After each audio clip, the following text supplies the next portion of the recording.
सुरासुरा सेवित पाद पंकजा करे विराजत कमनीय पुस्तका विदेश्च पत्नी कमलासन प्रिया सरस्वती नृत्य तो वाचि मे सदा।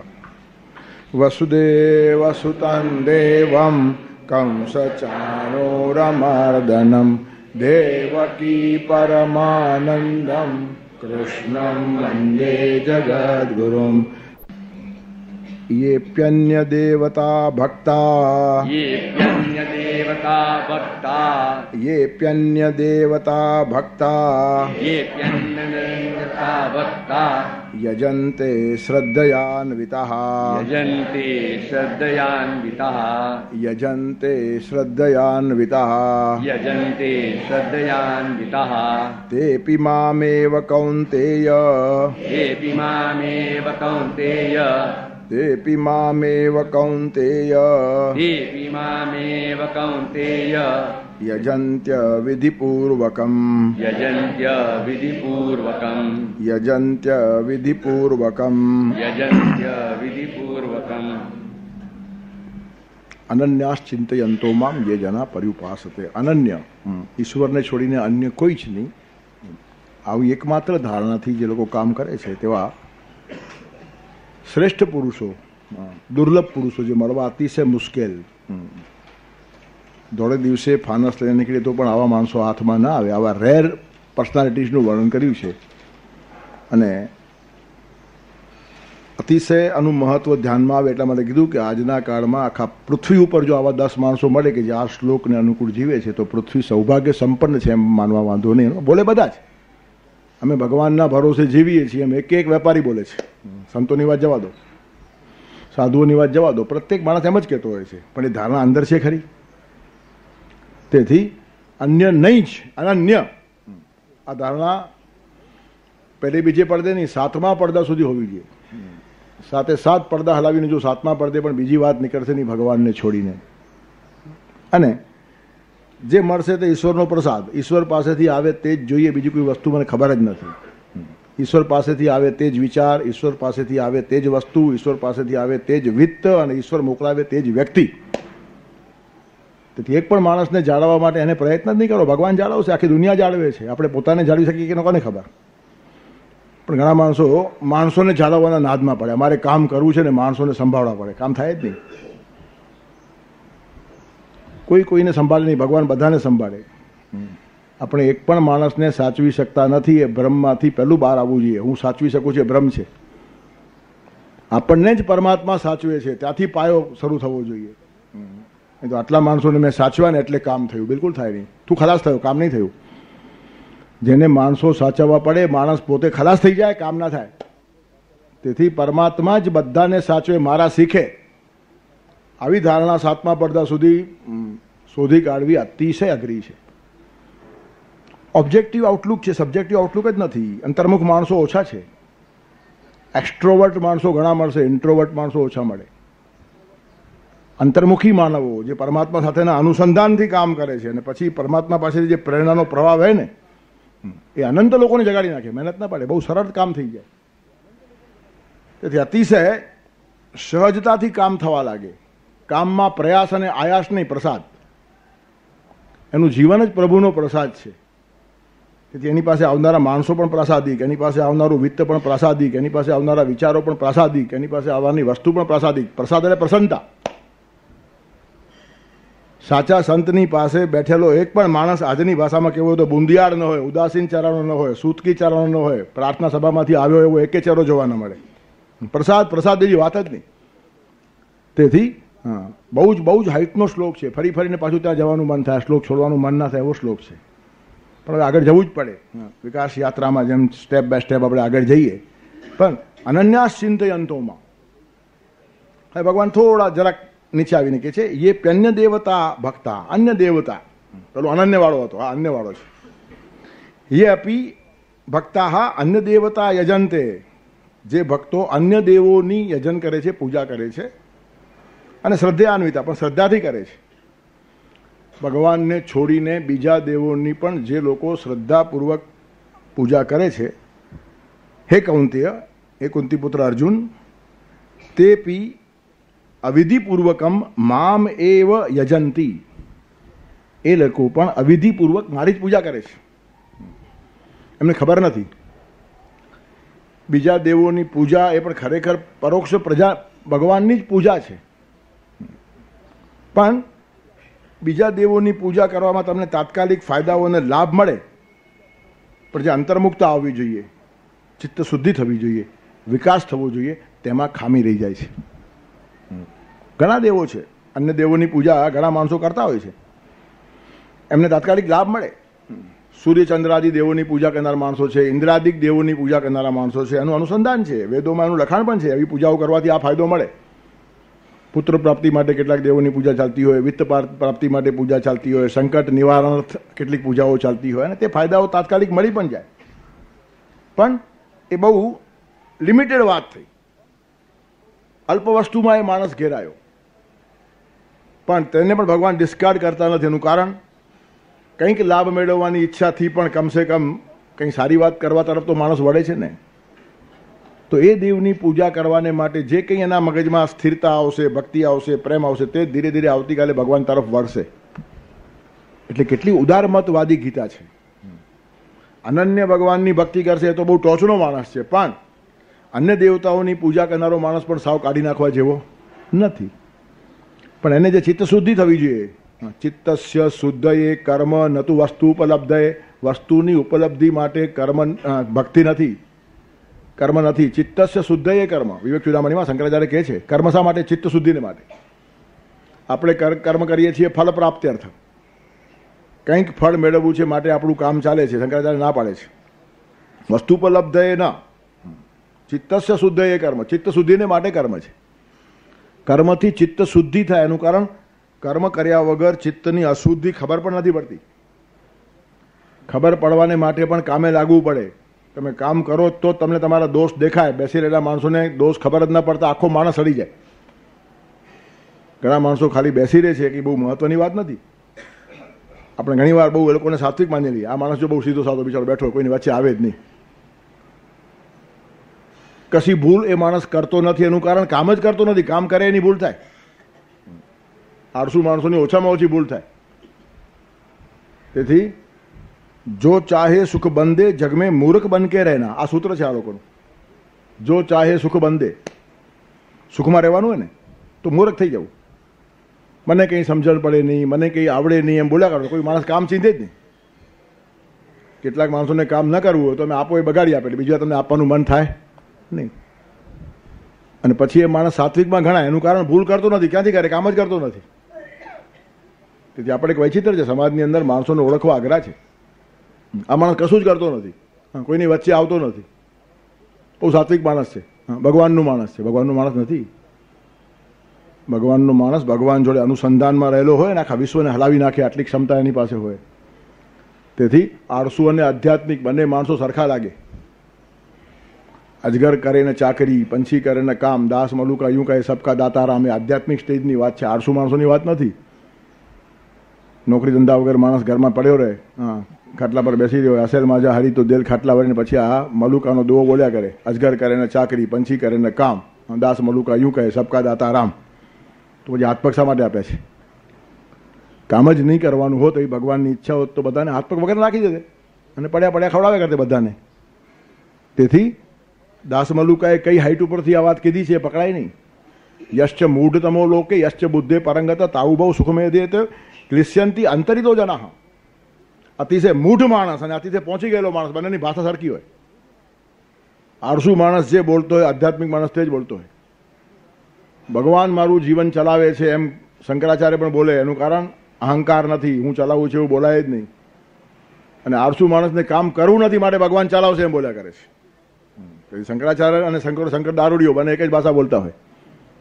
હા, શંકરાચાર્ય કહે છે આમ બ્રહ્માસ્મિ, હું સાક્ષાત પરબ્રહ્મ છું એમ શંકરાચાર્ય કહે. અને દારૂડિયો પણ કહેતો હશે હું દુનિયાનો માલિક છું, નથી કહેતો? આ જ ભાષા હોય. પણ એકને ભક્તિનો નશો છે ને એકને દારૂનો નશો છે. આસમાન જમીનનો ફરક છે. અંતરમ મહદ અંતરમ. તેથી ભાષા એક બોલે નથી, બંને માણસો સરખા છે એ ભ્રાંતિમાં રહેવાનું નહીં. અને એ જ તો આ જ કાળનો દોષ છે. આજે કાળમાં મોટી મોટી ભાષા બોલવામાં બધા કુશળ થઈ ગયા છે. વિકાસ ખબર પડતો જ નથી. અને મોટી ભાષાઓ શાસ્ત્રોમાં લખેલી છે. વાંચો, ગોખો ને બોલો એટલે એકદમ તમે ક્યાંના ક્યાં કઈ કોટીમાં ગણાઈ જાઓ. તેથી પંડિતો કલયુગની અંદર જેમ ફાગણમાં દેડકાઓ ડરાઉં કરશે તેમ બોલશે, આવું શાસ્ત્રમાં લખેલું છે. દેડકાઓ જેમ ફૂટી નીકળે તેમ અનેક પંડિતો ફૂટી નીકળે અને બધા આ જ ભાષા બોલતા હોય. વશિષ્ઠના બાપ હોય તો એ ભાષા બોલે અને પત્તો કશો જ હોય નહીં. તેથી કહેવાનું તાત્પર્ય શું છે? એક જીવનની જે ઊંચાઈ છે ને હાઈટ છે તે ધ્યાનમાં ના આવે. તેથી અન્ય દેવોની જે માણસો પૂજા કરે છે તેને પણ ભગવાન એક સ્થાન આપે છે, પણ એમના કર્મથી ચિત્ત શુદ્ધિ થવી જોઈએ તે થતી નથી. ચિત્તસ્ય શુદ્ધ એ કર્મ. તમે કામ કરો એટલે દોષ દેખાય. એક સાસુએ પોતાની વહુને કીધું કે તારા આવતા પહેલા અમારા ઘરમાં શાંતિ હતી, કોઈ ઝઘડો નહીં, તું આવીને બધી આ ખટપટ શરૂ થઈ. ત્યારે વહુએ કીધું સાસુજી તમે ઘરમાં એકલા જ હતા, તો શું દિવાલથી માથું ફોડવાના હતા? એકલો માણસ ઝઘડે કોનાથી? ત્યારે હું આવી જ ત્યારે તમારી કસોટીની શરૂઆત થઈ, આપણે બે થયા, હવે શાંતિથી રીતે આવડે જ કે નહીં? આ કલા છે. તેથી કંઈ ન કરતા એકલો માણસ જો શાંત બેસી રહ્યો હોય તો એના મનમાં રાગદ્વેષ નથી એમ નહીં, એને પ્રગટ થવાની તક નથી મળતી. વહુ આવતા તક મળી. તમે જ્યારે કામ કરવા લાગો છો ને ત્યારે તમારો સ્વભાવ પ્રગટ થાય છે. તેથી કામે લાગવું જોઈએ. પોતાની જાતને ઓળખવા માટે બી કામ કરવું પડે. જ્યાં સુધી તમે કામે લાગતા નથી, લોક સંપર્કમાં આવતા નથી, ત્યાં સુધી તમને તમારો પોતાનો પરિચય પણ થતો નથી. તેથી ઇન્ટ્રોવર્ટ અને એક્સ્ટ્રોવર્ટ બંને પર્સન્ટનો સમન્વય સાધવો જોઈએ અને ઇન્ટ્રોવર્ટનું મહત્વ હોવું જોઈએ. અંતર્મુખી માણસ વધારે હોવો જોઈએ, બહિર્મુખી થોડો ઓછો હોવો જોઈએ. પણ થોડો ઘણો બહિર્મુખી પણ શા માટે થાય? સ્વભાવ દોષ ખબર પડે. બીજા માણસોના સંપર્કમાં આવ્યા વગર આપણા દોષો આપણને ખબર પડતા નથી. આપણામાં ક્રોધ છે કે નહીં એ ખબર ક્યારે પડે? ક્રોધને અવલંબન મળે ત્યારે.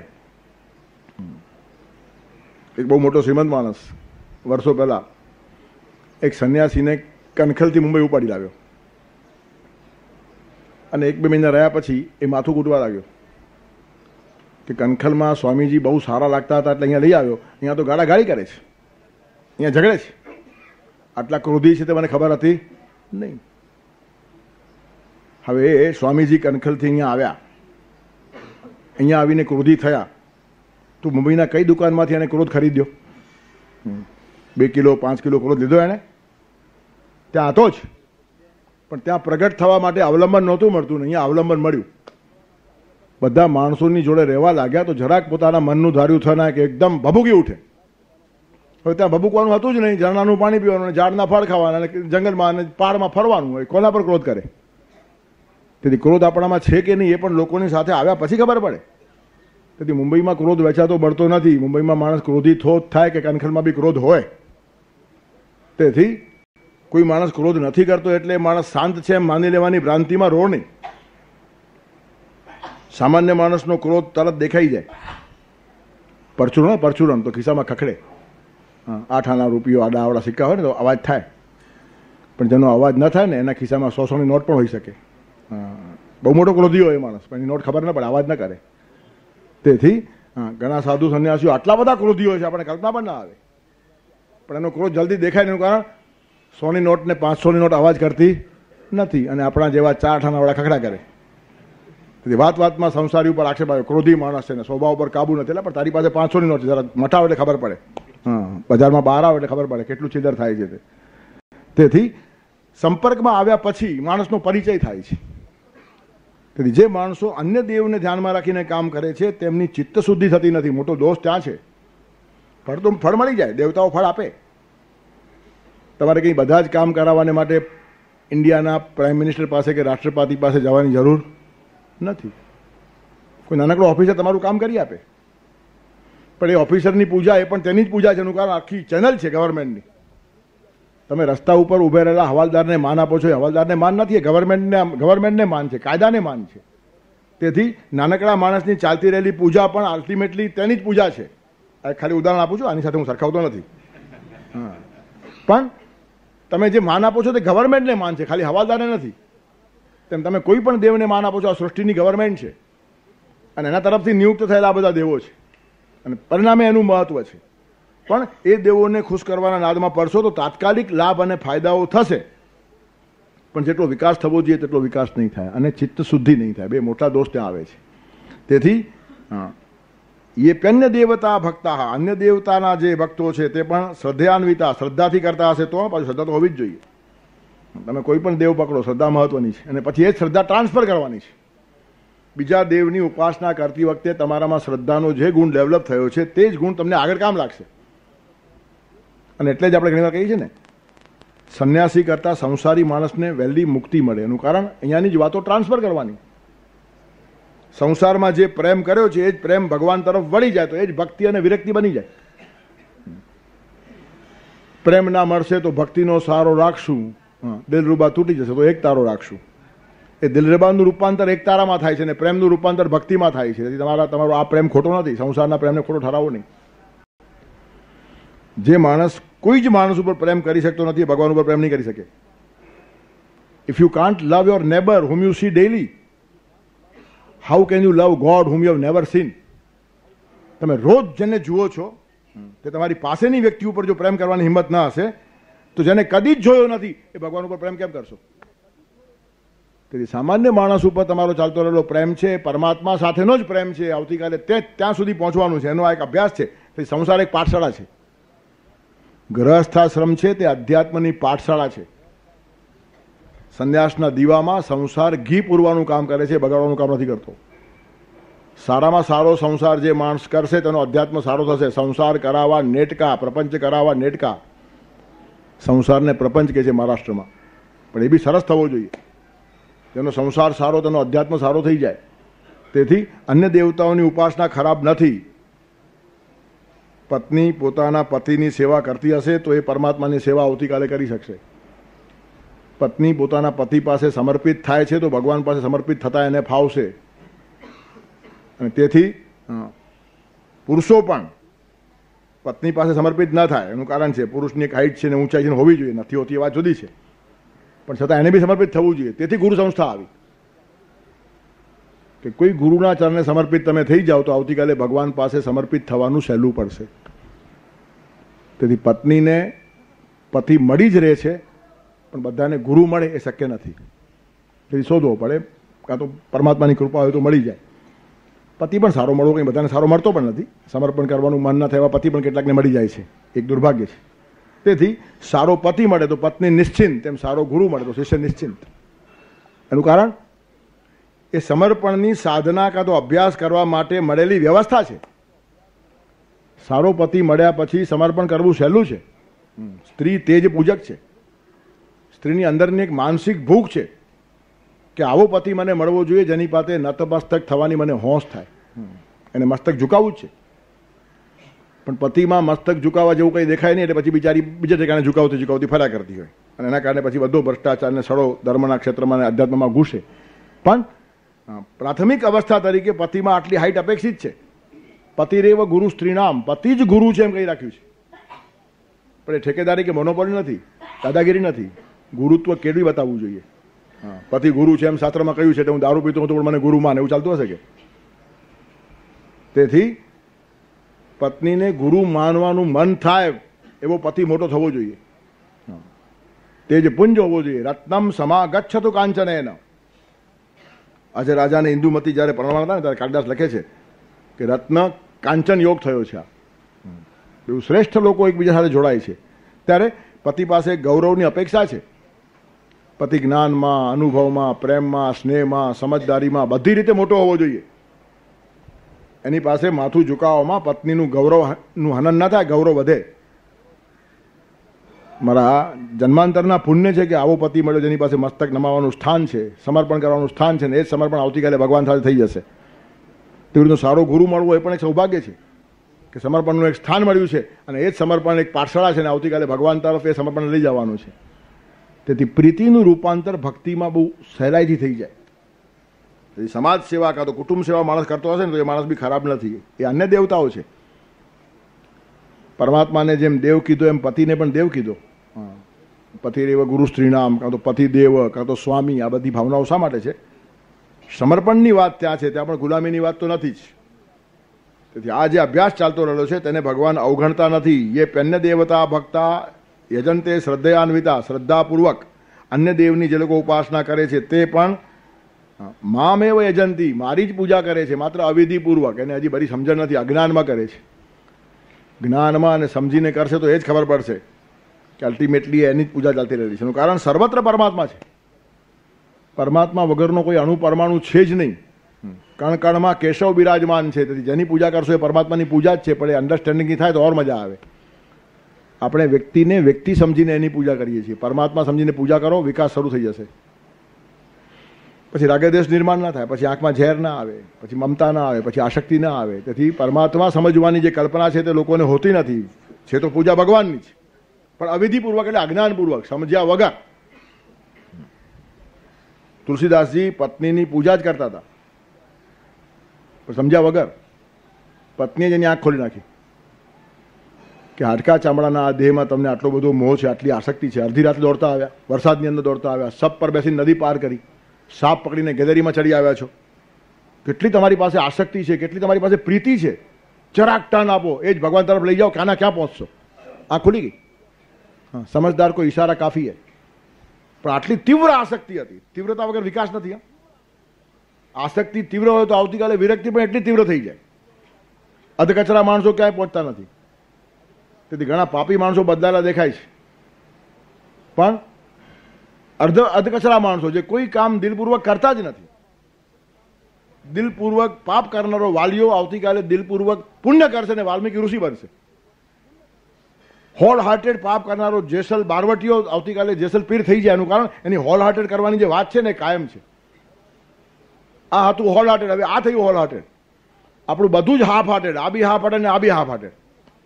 તેથી ન ઇધર કે રહે ને ઉધર કે રહે ને ધોબીના કૂતરા જેવા માણસો ફર્યા કરે. ક્લિશ્ચનથી અંતરિતો જના, વચ્ચેના માણસો હંમેશા હેરાન થાય છે.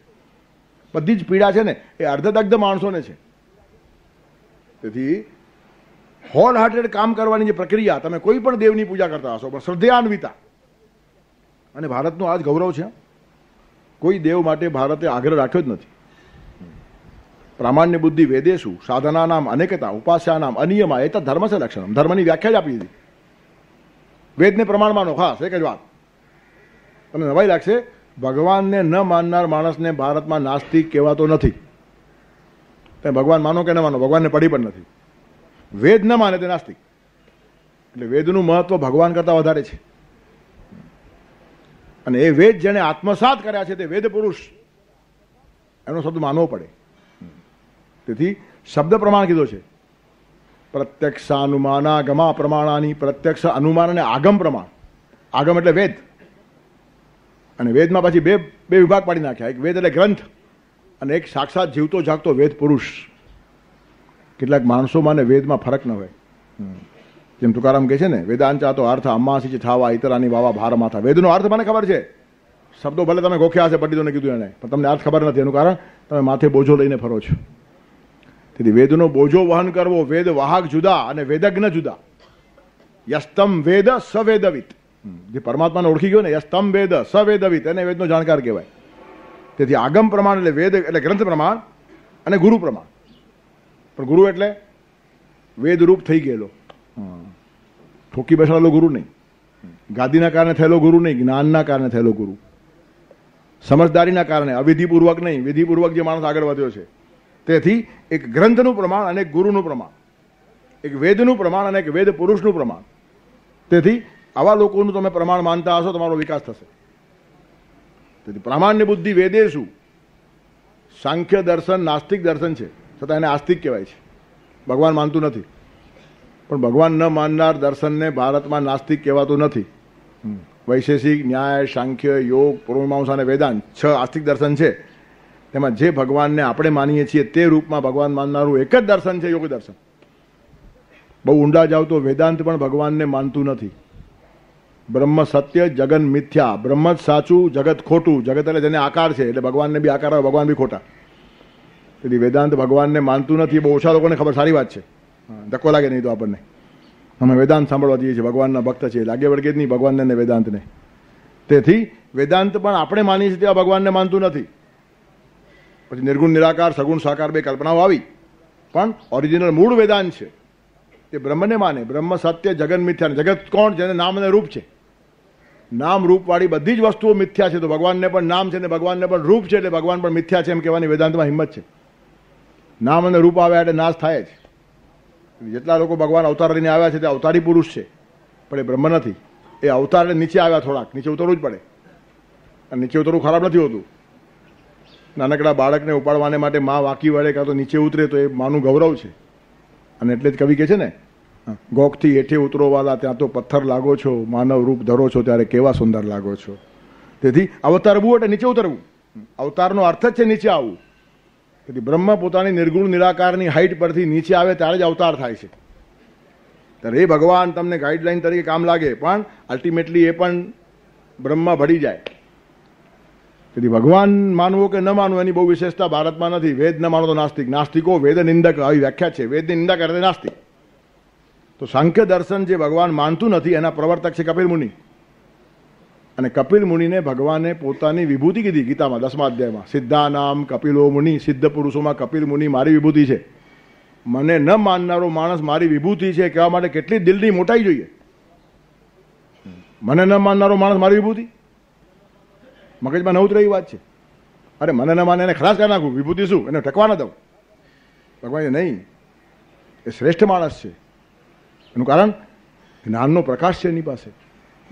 તેથી વૈચારિક સ્વાતંત્ર્યની દુનિયા ભલે વાતો કરતી હોય, પણ જેટલો ભારતમાં વૈચારિક સ્વાતંત્ર્ય દુનિયામાં ક્યાંય નથી. પોતાના મતને અનુકૂળ વાત ન હોય તેવા માણસોને મારી નાખવામાં આવ્યા છે વિશ્વની અંદર. પૃથ્વી ફરે છે ને સૂર્ય સ્થિર છે એ કેનાર ગેલેલીઓને જેલમાં પૂર્યો ને એટલી બધી પીડા આપી કે આખરે એને કેવું પડ્યું કે ભાઈ જાઓ ને, હવે સૂર્ય ફરે છે, મારું જાય છે શું? મારા કહેવાથી ફેરફાર નહીં થાય. સૂર્ય સ્થિર છે ને પૃથ્વી ફરે છે એ વાત સાચી છે, પણ તમે મારતા હશો તો કહું છું કે પૃથ્વી સ્થિર છે ને સૂર્ય ફરે, ચાલો પતી ગયું, મારી જાન છોડો. વિચારનો છળ થાય છે.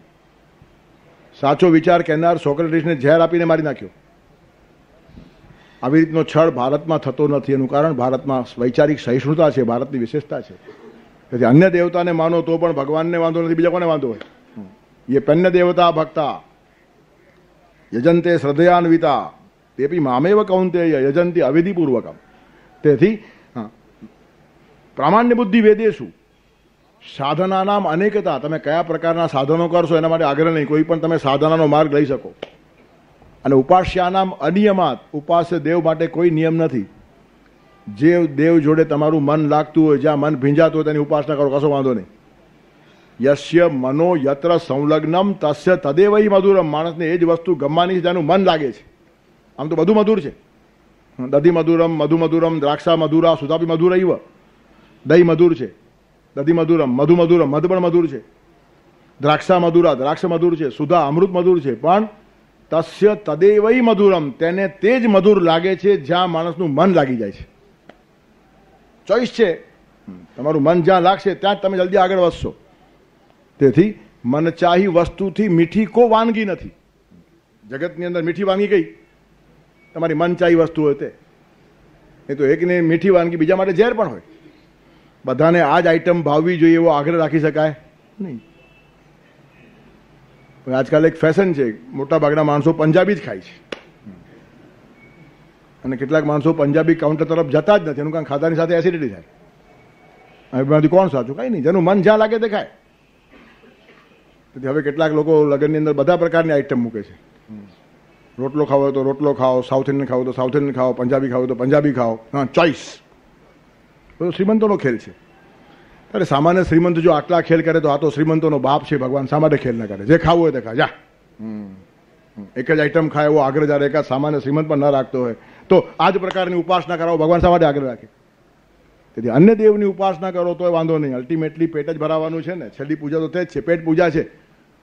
પછી ઇડલી ખાઓ કે બાજરાનો રોટલો ખાઓ કે પંજાબી શાક ખાઓ, તમારું થવાનું શું છે? આખરે પેટ ભરવાની જ વાત છે ને. તો પેટ ભરવાના પણ અનેક પ્રકારો હોય તો પૂજાના કેમ ન હોય? એ મન ભરવાની વાત છે, હૃદય ભરવાની વાત છે. તેથી યસ્ય મનોયત્ર સંલગ્નમ તસ્ય તદેવૈ મધુરમ. તેથી આગ્રહી માણસો હંમેશા ખોટા હોય છે. ગીતાનો આ સિદ્ધાંત છે, બુદ્ધે ફલમ અનાગ્રહ. બુદ્ધિમાન કોણ? જેને આગ્રહ છોડ્યા તે બુદ્ધિમાન. તેથી સત્યાગ્રહી માણસ કરતા સત્યગ્રાહી માણસ સારો. સત્યાગ્રહી એટલે સત્યનો આગ્રહી, અને સત્યગ્રાહી એટલે સત્યને ગ્રહણ કરવા વાળો. ત્યારે સત્યનો આગ્રહ રાખવો તેના કરતાં સત્યને ગ્રહણ કરવાનો પ્રયત્ન કરવો એ મોટી વાત છે. સત્યનો આપણે આગ્રહ રાખીએ પણ આપણે જે વસ્તુ માની બેઠા હોઈએ એ સાચી ન હોય તો કેવો સત્યાનાશ થાય? આપણે કહીએ છીએ અમે સત્યાગ્રહી છીએ, પણ તમે સત્ય માનો છો, સત્ય છે જ નહીં તો તમારો આગ્રહ કેટલો સત્યાનાશ કરશે. તેથી સત્યનો આગ્રહ રખાય જ નહીં. સત્ય જ્યાંથી મળે ત્યાંથી ગ્રહણ કરવાનો પ્રયત્ન ચાલુ રાખવો જોઈએ. તેથી પ્રામાણ્ય બુદ્ધિ વેદેશુ સાધના નામ અનેકતા. કોઈ પણ સાધન કરો. ઉપાસ્યાનામ અનિયમા. ઉપાસ્ય દેવના બારામાં નિયમ જ નહીં. કારણ વગરના માણસો ઝઘડાઓ કરે છે. તમે શિવને માનો કે વિષ્ણુને માનો, અરે કોઈ હલકો નથી.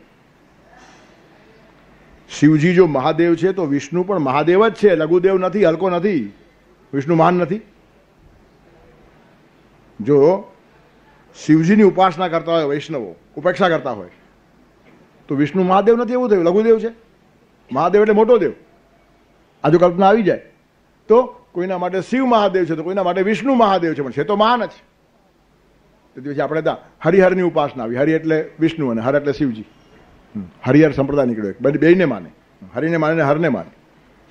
પણ હવે કેટલાક પાછા દેવીવાળા નીકળ્યા, કેટલાક સૂર્યોપાસના કરે, કોઈ ગાયત્રીની ઉપાસના કરે. ત્યારે શંકરાચાર્ય નવો રસ્તો કાઢ્યો, પંચાયતન પૂજા. ચલો ગણપતિ, શિવ, હરિ, ભાસ્કર, અંબા પાંચેને પૂજો, અને તમારું મન લાગે એને સેન્ટરમાં રાખો, બાકી આજુબાજુ ચાર ગોઠો પર ઝઘડા કરો નહીં. બધાનું સમાધાન, ઝઘડા બંધ કરો. મૂળ વાત એ છે તમારે શા માટે ઉપાસના કરવી છે સમજી લો. ક્વોલિટીઝ ડેવલપમેન્ટ કરવાને માટે છે, વિકાસ કરવો છે આપણે. તેથી ગણપતિની આરાધના કરીને કેટલાક ગુણો આપણામાં આવતા હશે તો એ જ ગુણો અલ્ટિમેટ પરમાત્માની સાધનામાં આપણને કામ લાગશે. સૂર્યની ઉપાસના કરીને પણ કેટલાક ગુણો લાવવાના જ છે. સૂર્ય નિયમિત છે, મારે નિયમિત થવું છે. સૂર્ય તેજસ્વી છે, મારે તેજોમય થવું છે. સૂર્ય સમત્વ છે, સવારે પણ લાલ ને સાંજે પણ લાલ, મારે પણ ચડતી પડતીમાં આવા લાલ રહેવું છે, તો એ ગુણો કામ લાગશે. તેથી કોઈ પણ દેવ પાસેથી ગુણ સ્વીકારવાના છે. એના માટે પૂજા કરતા કરતા પરમાત્માને પ્રિય લાગે એવું મારું જીવન થઈ જશે. એ ધારણા જ પાકી થઈ જાય તો અલ્ટિમેટલી માણસ આગળ જાય. પણ ઘણી વાર શું છે, સમજ્યા વગર પૂજા ચાલતી હોય છે. અન્ય દેવોની પૂજા પણ શા માટે કરું છું એ કન્સેપ્ટ ક્લિયર નથી, અને બહુ જ લઘુ ફાયદાઓ, તાત્કાલિક ફાયદાઓને માટે માણસ ફરતો હોય છે, અને પરિણામે એનું જીવન ધીરે ધીરે વેડફાતું જાય છે. જીવન વેડફવાને માટે તો નથી જ, ખાલી વાપરવાને માટે પણ નથી, વિકાસ કરવાને માટે છે. તમોગુણીનું જીવન વેડફાઈ જાય છે, રજોગુણીનું વપરાઈ જાય છે, અને સત્વગુણીનું વિકસિત થાય છે. તેથી વિકાસ કરવાને માટે જ મને જીવન મળ્યું છે જો ધારણા હશે તો તમે કોઈ પણ દેવની ઉપાસના કરો. ઇન્દ્રાદિક દેવની ઉપાસના પણ ખરાબ નથી. ઇન્દ્ર પણ એક સમર્થ છે. ઇન્દ્રને આપણે કારી ઉતારી પાડે છે. ઇન્દ્ર આટલો હલકો નથી. 100 અશ્વમેધ યજ્ઞ કર્યા પછી ઇન્દ્ર થવાય છે, અને એક જીવનમાં એકથી વધારે અશ્વમેધ યજ્ઞ થાય નહીં. એનું કારણ સમગ્ર પૃથ્વીને એક ચક્રે બાંધવી પડે.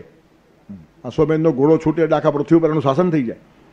અને દિગ્વિજય સમૃદ્ધિ કે સંસ્થાન વિસ્તારને માટે નહીં હતો, સંસ્કૃતિ વિસ્તારને માટે હતો. ચોક્કસ પ્રકારની વિચારધારા, ચોક્કસ પ્રકારના જીવન મૂલ્યો આખા વિશ્વમાં જવા જોઈએ, અને એ મૂલ્યો જે માણસ માન્ય કરશે તે એના અંદરમાં આવી જાય. એ માન્ય ન કરતા લડવા તૈયાર થઈ જાઓ. તેથી એ સાંસ્કૃતિક દિગ્વિજય હતો, સમૃદ્ધિનો દિગ્વિજય નહીં.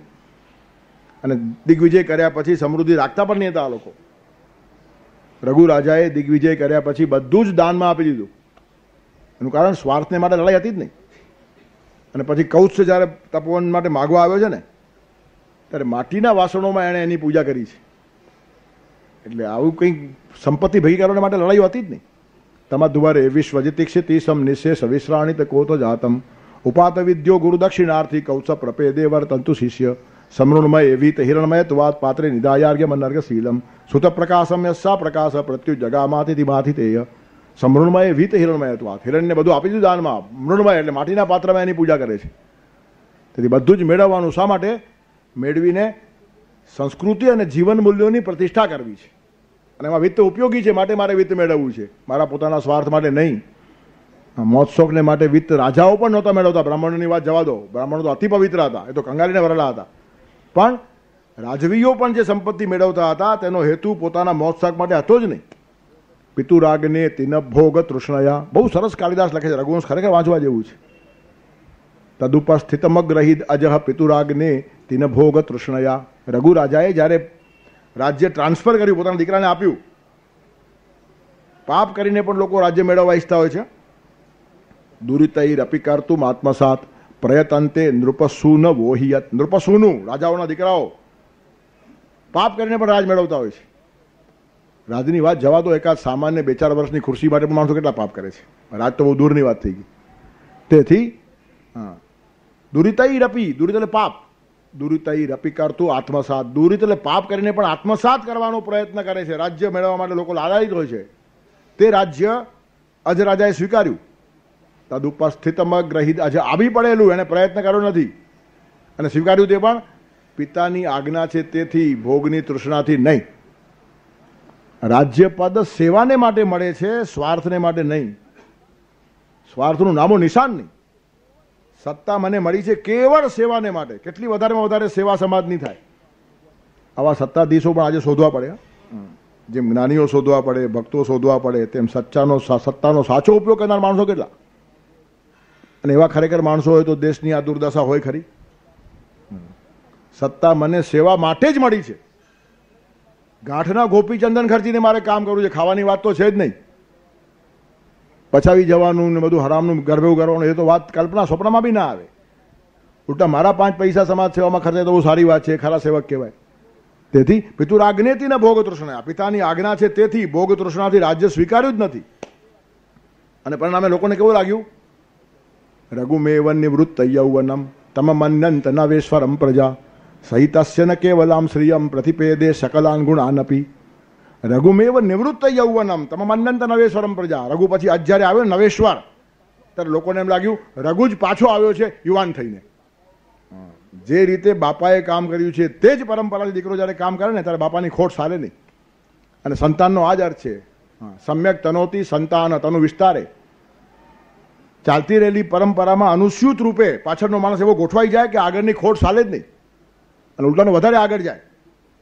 ત્યારે રઘુમેવ નિવૃત્ત યૌવનમ તમ મન્યંત નવેશ્વરમ પ્રજા. એ નવેશ્વરને પ્રજાએ એમ માન્યો કે રઘુ પાછો યુવાન થઈને આવ્યો છે, હજી નથી આવ્યો, દીકરો નથી આવ્યો, બાપ જ પાછો યુવાન થયો ફરીથી. આટલી અનુસ્યુત ધારા ચાલુ રાખી છે, કારણે આટલો વિક્ષેપ પડે નહીં. આને કારણની વ્યવસ્થા કહેવાય. નહીં તો વ્યક્તિ જાય પછી બધું પતી ગયું, પૂરું, ફિનિશ્ડ. એનું કારણ વ્યવસ્થા કરતા આવડી નહીં. રઘુમેવ નિવૃત્ત યૌવનમ તમમન્યંત નવેશ્વરમ પ્રજા. અને સહિતસ્ય ન કેવલામ શ્રિયમ, અજરાજાએ પણ કેવલ શ્રી એટલે વૈભવ સ્વીકાર્યો નહીં, પ્રતિપેદે સકલાન ગુણાન અપી, બધા જ ગુણો આત્મસાત કર્યા. ગુણલક્ષ્મી એને મેળવી લીધી છે. આ લક્ષ્મી તો આવી પડી, ઠીક છે, આવવા દો. એ આપવા માટે બાપાએ આપી માટે સ્વીકારી, પણ એમાં છોકરાને રસ નથી. છોકરાને બધા બાપાના ગુણો આત્મસાત કરવામાં રસ છે. જે માણસો ગુણો સ્વીકારે ને એ માણસો મોટા છે. વૈભવ તો કોઈ પણ સ્વીકારે, એમાં છે શું? બાપનો વારસો લેવા કયો દીકરો તૈયાર નથી? પણ બાપના સંસ્કાર, બાપનું ચારિત્ર, બાપના જીવન મૂલ્યો એ સ્વીકાર તૈયાર છે. અને ખરો મહિમા એનો છે. તેથી ગુણો સ્વીકારવાના, ગુણલક્ષ્મી સ્વીકારવાની, ચારિત્ર સ્વીકારવાનું, એ મૂલ્યનિષ્ઠાથી જીવવાની હિંમત રાખવાની, અને તે આજે રાખી છે. તેથી લોકોને એમ લાગ્યું જાણે રઘુ ગયો જ નથી. રઘુમેવ નિવૃત્ત યૌવનમ તમમન્યંત નવેશ્વરમ પ્રજા સહિતસ્ય ન કેવલામ શ્રિયમ પ્રતિપેદે સકલાન ગુણાનપી. લોકો લખે છે કાવ્યને સમજાવે સંસ્કૃતિ, આનું નામ કાલિદાસ. તેથી કાલિદાસનું નામ અમર થયું છે કે નાટક લખતો જાય, કાવ્ય લખતો જાય અને સંસ્કારની વાતો કહેતો જાય. સંસ્કાર ક્યારે ઘૂસી ગયા ખબર પણ ન પડે. એ કંઈ ભાષણોને પ્રવચન કરવા કાલિદાસ નહીં બેઠેલો, નાટક કરતો હતો સ્ટેજ ઉપર. એમાં છે શું? કાવ્યો લખી નાખે ને કાવ્યો બોલતા બોલતા બોલતા બોલતા સમાજમાં સંસ્કાર દ્રઢ થઈ જાય. એનું કારણ હૃદય સુધી કવિતા પહોંચી જાય. ત્યારે કહેવાનું તાત્પર્ય શું છે કે જીવનની અંદર ગુણો આત્મસાત કરવા એ બહુ મહત્વની વાત છે. કોઈ પણ દેવને માનો, ગણપતિને માનો, શિવને માનો, ભાસ્કરને માનો, અંબાને માનો. ગણપતિ, શિવ, હરિ, ભાસ્કર, અંબા, પંચાયતન પૂજા આપી દીધી. અન્ય દેવતા છૂટ છે, ભજો. એ પન્ય દેવતા ભક્તા યજંતે શ્રદ્ધા, અને શ્રદ્ધા કાયમ રાખો અને ગુણપૂજન કરો. ગણપતિ પાસે ઘણું લેવા જેવું છે. વિશાળ પેટ છે, માણસ સાગર પેટ હોવો જોઈએ, ગાગર પેટ નહીં, તો ભગવાનની પાસે જવાય. સમજીને ગણપતિની ઉપાસના કરશો તો પરમાત્મા સુધી પહોંચશો, સવાલ નહીં. ગણપતિ એ મહાન ચિત્ત શક્તિનું પ્રતિનિધિત્વ કરે છે. તમારા કાન મોટા હોવા જોઈએ, દુનિયાભરનું સાંભળો, પણ સુપડા જેવા કચરો ફેંકીને સારી વાતો જ સ્વીકારો. વિકાસ થાય. વિકાસ માટે બધી વાતો છે. નાક લાંબુ હોવું જોઈએ, સારી ખરાબ વસ્તુની પરખ હોવી જોઈએ, સૂંઘતા આવડવું જોઈએ, કચરો જીવનમાં ઘૂસી ન જાય. તેથી ગણપતિ પાસે ઘણું શીખવા જેવું છે. માથું મોટું હોવું જોઈએ. સંકુચિત બુદ્ધિના માણસો શું કામ કરે? મોટું માથું કોને કહેવાય? જે હજારો વર્ષોનું જોઈ શકે અને આખા વિશ્વનું જોઈ શકે. આપણે પોતાનું જ જોઈએ છીએ ને આજનું જ જોઈએ છીએ. આટલા બટકા માથાના માણસો છીએ. ગણપતિ એટલે ગણનો પતિ, ગણ એટલે સમૂહ, અને પતિ એટલે નેતા. નેતા કેવો હોવો જોઈએ? જેની પાસે વિઝન છે. વિઝન 100, 200, 500 વર્ષ, 1000 વર્ષનું જેને આજે દેખાય છે. તેથી 1000 વર્ષનું જોવાની હિંમત છે, અને તે પણ પોતાનું નહીં, આખા સમાજનું. તેથી આખા સમાજનું અને ચિરકાળનું જુએ તે માણસ ખરો ગણપતિ, ખરો નેતા કહેવાય. અને આપણે માત્ર આપણું જ જોઈએ છીએ ને તે પણ આજનું જ જોઈએ છીએ. આવતીકાલની આપણી ભલાઈ પણ આપણે જોતા નથી. આજે ખરાબ કામ કર્યા પછી આવતીકાલે હું જ હેરાન થવાનું છું, આટલી અક્કલ પણ માણસને નથી. અને આવા બટકા માથાના માણસો નેતૃત્વ લઈને બેઠા છે. તેથી ગણપતિ પાસે આ શીખવા જેવું છે, માથું મોટું હોવું જોઈએ. ખોટી દોડધામ કે તમાશાઓથી કામ થાય નહીં. એટલે ગણપતિના પગ નાના છે, ખોટા ખોટા દોડો નહીં. હોહા કરીને તમાશાઓ થાય, કામ ના થાય, કામ સ્વસ્થ ચિત્તે થાય. તેથી આ બધી જ વાતો ગણપતિ પાસે શીખવા જેવી છે. આ બધી વાતો શિવજી પાસે શીખવા જેવી છે. જટિલ કોયડાઓ, જટામાંથી ગંગા બહાર પડે છે. જીવનમાં પણ જટિલ કોયડાઓ આવશે, તેમાંથી જ્ઞાનનો પ્રકાશ આરપાર જવો જોઈએ, બધા કોયડા ઉકળી જાય. આજે માણસને પ્રશ્નો નથી, માણસ પોતે પ્રશ્ન થયો છે. મેન હેઝ પ્રોબ્લેમ્સ નહીં, મેન ઇઝ ધ પ્રોબ્લેમ. સમસ્યા થઈ ગયો છે માણસ પોતે જ. પ્રશ્ન ઉપસ્થિત કરતો પોતે, અટવાતો માર્ગે ગોતે, નથી એના સમૂકો નાદાન, રમકડું માટીનું, તે તો અજબ ગળ્યું ભગવાન રમકડું માટીનું. ગજબ રમકડું છે આ. પોતે જ પ્રશ્ન ઊભા કરે, પોતે એમાં ગૂંચવાય, કરોડિયાના જાળામાં કરોડિયું ફસાય તેવી રીતનું. તેથી આપણે જ ઊભી કરેલી માયા જાળમાં આપણે સપડાઈ જઈએ છીએ. એનું કારણ ક્લિયર વિઝન નથી. જટ્ટામાંથી જેમ જ્ઞાન ગંગા વહેતી હોય તેમ જટિલ કોયડાઓમાંથી જ્ઞાનનો પ્રકાશ આરપાર જતો હોય. એ માણસ સમસ્યા બને નહીં, એને સમસ્યા હોય નહીં, પણ એનો જ્ઞાન પ્રકાશ સમાજમાં જાય તો અનંત માણસોની સમસ્યા ઉકળી જાય.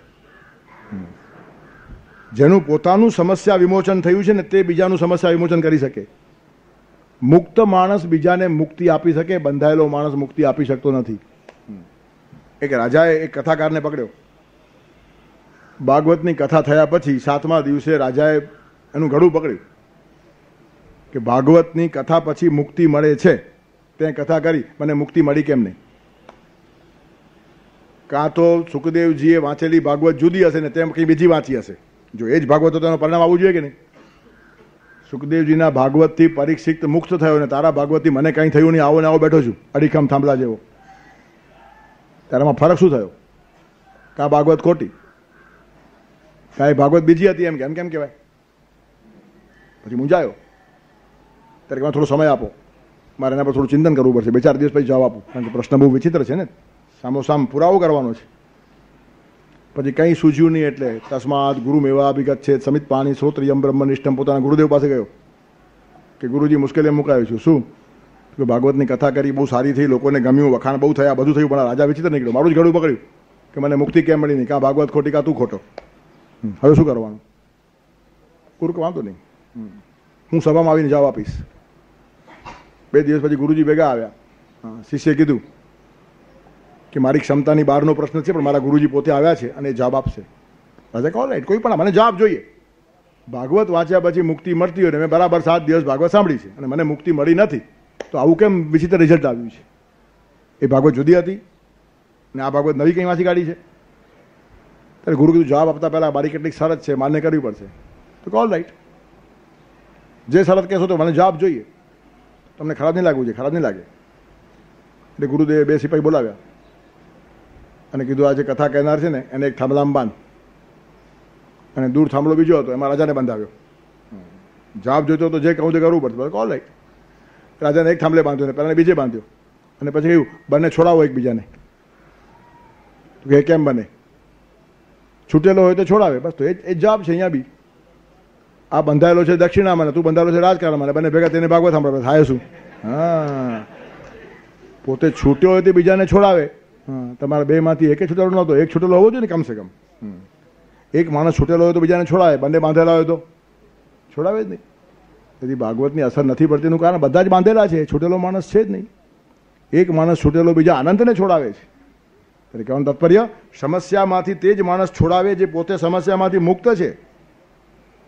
કન્ફ્યુઝ થયેલો માણસ બીજાને કન્ફ્યુઝ કરે, બીજું શું કરે? ઘણા માણસો અસ્તવ્યસ્ત બોલીને લોકોને ગૂંચવી નાખે. એનું કારણ ગૂંચવાડો હોય તો જ આપી શકાય ને. You can't confuse others unless you are confused. તેથી in order to convey confusion you should have it. કોઈને ગૂંચવણમાં નાખવા હોય તો ગૂંચવાડો આપણી પાસે હોવો જોઈએ. તેથી જ્ઞાન રાણા શિવજી કહે છે જટામાંથી જેમ જ્ઞાન જાય છે તેમ તમારી સમસ્યાઓમાંથી આર પાર જ્ઞાન પ્રકાશ લઈ જવાની હિંમત જેની હોય, જે જ્ઞાનને જ ઓળખે છે, બીજી વાતને ઓળખતો નથી, તે માણસ સમસ્યા વિમોચન રમતા રમતા કરી નાખે. એના એક વ્યાખ્યાનમાંથી હજારો માણસોની સમસ્યા ઉકલી જાય, પૂછ્યા વગર સવારનો જવાબ મળી જાય. એનું કારણ જ્ઞાન સિવાય બીજી કોઈ સાધના જ મગજમાં નથી. પરિણામલક્ષી આ માણસ છે જ નહીં. તેથી ભગવાન જે કહે છે ને કર્મણ્યવાદી કારસ્તે, તે આટલા હાઈટથી કહે છે તમારું ધ્યાન કર્મમાં જ હોવું જોઈએ. ફળમાં ધ્યાન જાય તો તમારા કર્મમાંનું ધ્યાન ઘટી જાય અને અડધા ધ્યાને કરેલો કોઈ વસ્તુ કામયાબ થાય નહીં. અડધા ધ્યાને કરેલું શ્રવણ પણ નકામું અને અડધા ધ્યાને કરેલો ઉપદેશ પણ નકામો. સાંભળનારો અડધા ધ્યાનથી સાંભળે છે, એનું કારણ સાંભળીને શું ફાયદો થશે એના પર ધ્યાન છે, અને બોલનારો પણ અડધા ધ્યાનથી બોલે છે, એનું કારણ બોલ્યા પછી શું મળશે એના તરફ ધ્યાન છે. અને ઓછું મળતું હોય તો બીજી વાર જવા પણ તૈયાર નથી. હવે પત્તો ક્યાં ખાય? તેથી હોલ હાર્ટેડ તે જ માણસ બોલી શકે કર્મણ્યવાધિકાર હસ્તે માં ફાલે શું કદાચ ફળનો પ્રાંત મારો છે જ નહીં, ભગવાનનો પ્રાંત છે.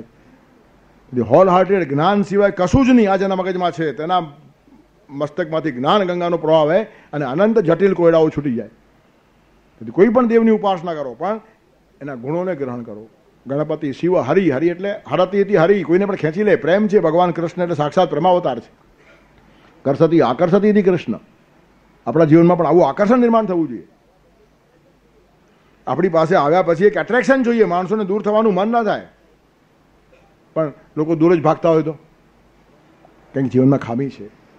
પ્રેમની પ્રેમાવતાર પ્રભુની આપણે ઉપાસના કરી નથી. કૃષ્ણનો ઉપાસક અને કોઈ એનાથી દૂર જાય ખરો? કરોડો માણસોને કૃષ્ણ જો ખેંચી શકે તો કૃષ્ણ ભક્ત 5-15 માણસોનો પ્રેમ ન મેળવી શકે? તેથી પરિવારમાં કેટલી મીઠાશ હોવી જોઈએ. કૃષ્ણ ભક્તિ આપણા જીવનમાં હશે ને તો બધા માણસોને આકર્ષણ લાગવું જોઈએ. સામેથી આપણે આવતા હોઈએ અને કોઈ માણસને ગલીમાં જવું હોય ને તો પણ પહેલાં આવે ને આપણને મળીને પછી જાય. આ મોટી વાત કહેવાય. પણ થાય છે ઊંધું. સામે આવવું ને આપણને જોયું ગલીમાં ઘૂસી જાય. કે નકામાં વળી લોહી પીશે. એનો અર્થ આપણને પ્રેમ કરતા આવડ્યો નથી.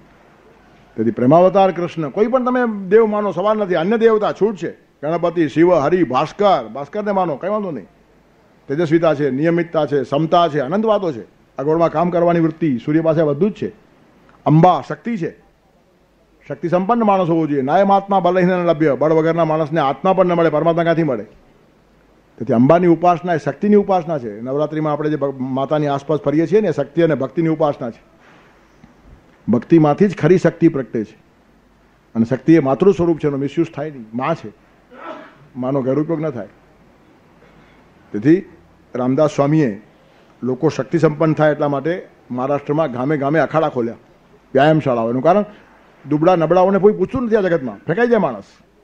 સમર્થ માણસ હોવો જોઈએ, તાકાતવાળો માણસ હોવો જોઈએ, બળની ઉપાસના હોવી જ જોઈએ, બલોપાસના.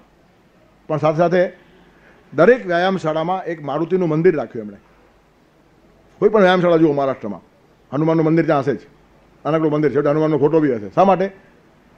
બલોપાસના કર્યા પછી હનુમાનને પગે લાગો. શા માટે? બળ મળ્યા પછી મારે હનુમાન થવું છે, રાવણ નહીં. બળ મળ્યા પછી રામ ભક્ત થવું છે, રામદાસ થવું છે, રામ સેવક થવું છે, રામ શત્રુ થવું નથી. શક્તિનો ઉપયોગ રામની વિરુદ્ધમાં નહીં, રામને અનુકૂળ. શક્તિ રાવણ પાસે પણ હતી, શક્તિ હનુમાન પાસે પણ હતી. પણ એક રામ સેવક થયો, રામદાસ થયો ને એક રામ શત્રુ થયો. એક રામની પત્નીને ઉપાડીને ભાગી ગયો ને બીજું શોધી લાવ્યો. એ શક્તિનો ઉપયોગ શું કરવાનો ત્યાં સમજાવી રાખ્યું છે. તમે વ્યાયામશાળામાં, અખાડામાં કુસ્તીઓ કરશો, મહેનત કરશો, તાકાતવાન થશો. પણ એક ધ્યાન રાખો, તાકાત કે શક્તિ નબળા લોકોને પજવવા માટે નથી, રક્ષણ કરવાને માટે છે. વિદ્યા વિવાદાય ધનમ મદાય શક્તિ પરેશામ પરિપીડનાય ખલસ્ય સાધો વિપરીતમેતદ જ્ઞાનાય દાનાય ચ રક્ષણાય.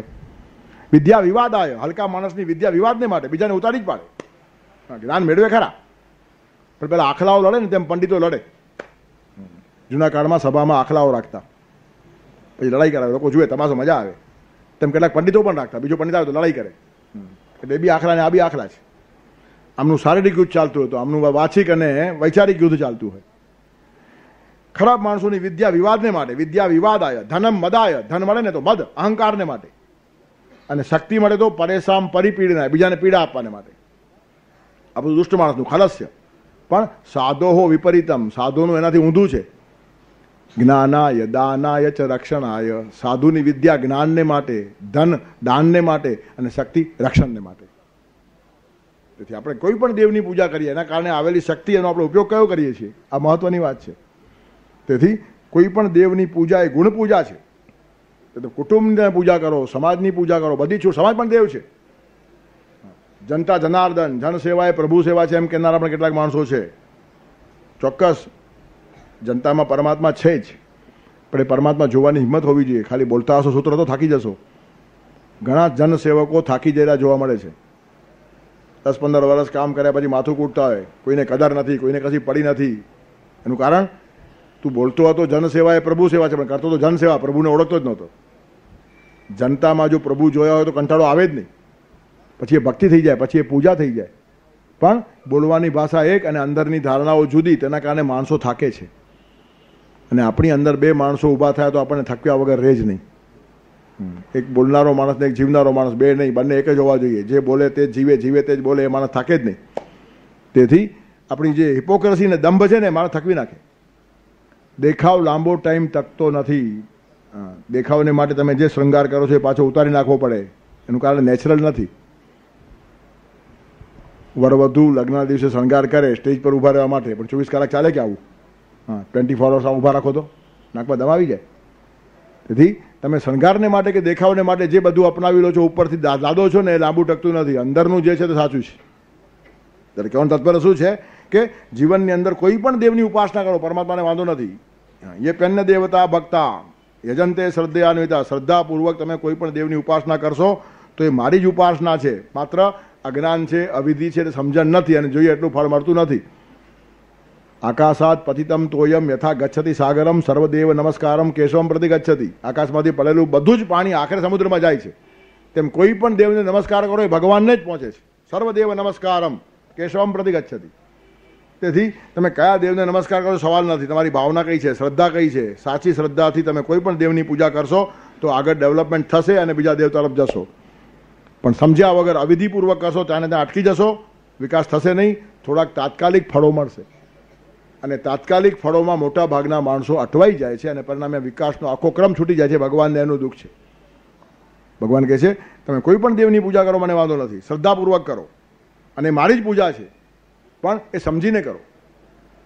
કુટુંબ સેવામાં પણ કુટુંબના રહેલા બધા જ માણસો ભગવાને આપણને આપેલા છે. આપણી જવાબદારી છે. કુટુંબ વિમુખ થવું એ કંઈ શાસ્ત્ર નથી. ભગવાન ભગવાન આખો દિવસ જે માણસ કરતો હોય તેને અનન્ય ભક્ત ન કહેવાય. અનન્ય ચિંતન તો એ માણસો બેસતા નથી. અનન્ય એટલે ભગવાન સિવાય કોઈ જ નહીં.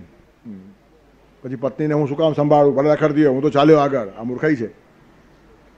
પત્નીમાં પણ પરમાત્મા જોવાના છે, પુત્રોમાં પણ પરમાત્મા જોવાના છે. અને પછી તમે જે સેવા કરશો તો તમને આ લોકો બી થકવશે નહીં, ઉલટા ઉપયોગી થશે. અને ગ્રસ્થાશ્રમ એક સુંદર પાઠશાળા બનશે અને ઘર સારામાં સારું મંદિર બનશે. પ્રભુ આનંદ રૂપે આપ મારા ઘર વિશે વસજો, બનો ઉત્સાહનું એ સ્થાન અને સૌનો વિસામો હો. સુખીને સાથ એમાં હો, દુઃખીને પણ દિલાસો હો. પ્રભુ નાનકડું ઘર મારું સદા તારું જ મંદિર હો. પરમાત્માનું મંદિર થઈ જાય. ઘરને મંદિર બનાવવાની હિંમત હોવી જોઈએ. પેલું કે છે ને, એક કચ્છી કવિએ લખ્યું છે, ધોઈ ધોઈ દિલડે કે ચંદર બનાવ્યો, હલો પાંજે ઘર કે મંદિર બનાવ્યો. ધોઈ ધોઈને દિલને પણ ચંદ્ર જેવો વ્હાઈટ બનાવ, ઉજ્જવળ બનાવી નાખવાનો, ધવલ ચરિત્ર, અને ઘરનું રૂપાંતર મંદિરમાં થઈ જાય. તમે સાચી સેવા જો કરશો કોઈ પણ ઠેકાણે તો તમે મંદિરમાં જાઓ કે ન જાઓ, મંદિર તમારા ઘરે આવશે. અને એ ખરી સાધના છે. તેથી અવિધિપૂર્વક સમજ્યા વગર થાય છે, પરિણામે બધું નિષ્ફળ જાય છે અને થોડાક ફળોમાં અટવાઈએ છીએ. અને બહુ મોટું ફળ જે મળવાનું હતું, ચિત્તસ્ય શુદ્ધ એ કર્મ, ચિત્ત શુદ્ધિ માટે કર્મ છે. અને વિશુદ્ધ થયેલું ચિત્ત જ ભગવાનમાં જાય છે. મલિન મન ભગવાનમાં લીન થતું નથી. ભગવાનમાં લીન થવાને માટે નિર્મળ મન જોઈએ અને મનને નિર્મળ કરવાને માટે કર્મ છે. ભૂલાઈ જાય છે અને તાત્કાલિક ચાલુ ફળોમાં માણસ અટવાઈ જાય છે. એ ફળ તો મળશે જ, સવાલ જ નથી આવતો. પરમાત્મામાં જે માણસ લીન થયો, કાં તો પરમાત્માને જેણે મેળવ્યા એને બીજું મેળવવાનું બાકી શું રહે? પણ તેટલી લાંબી ધારણા આવતી નથી અને નાનકડા ફળોમાં અને નાનકડા પરિણામોમાં માણસ અટવાઈ જાય છે અને પરિણામે મોટી વાત ગુમાવી બેસે છે. કોડીને સાચવે અને રતન ખોઈ નાખે એના જેવું છે. કોડી કો તો ખૂબ સમા લાગે છે ને, બહુ સાચવીએ છીએ આપણે. ન સાચવવા જેવી વસ્તુઓ સચવાઈ જાય છે અને સાચવવા જેવી વસ્તુઓ વેડફાઈ જાય છે. તેથી ચિત્તસ્ય શુદ્ધ એ કર્મ, ચિત્ત શુદ્ધિને માટે કર્મ છે, વિકાસને માટે કર્મ છે. પણ જે લોકો ખાલી ફળને માટે દેવતાઓની પૂજા કરે છે તેને ફળ તો મળી જ જાય છે, પણ મોટા લાભથી વંચિત રહી જાય છે. જો એ લોકો સમજશે તો એ દેવતાઓની પૂજા પણ મારી જ પૂજા છે અને એ જ વિકાસ ક્રમે ધીરે ધીરે મારી પાસે લોકોને લઈ આવશે.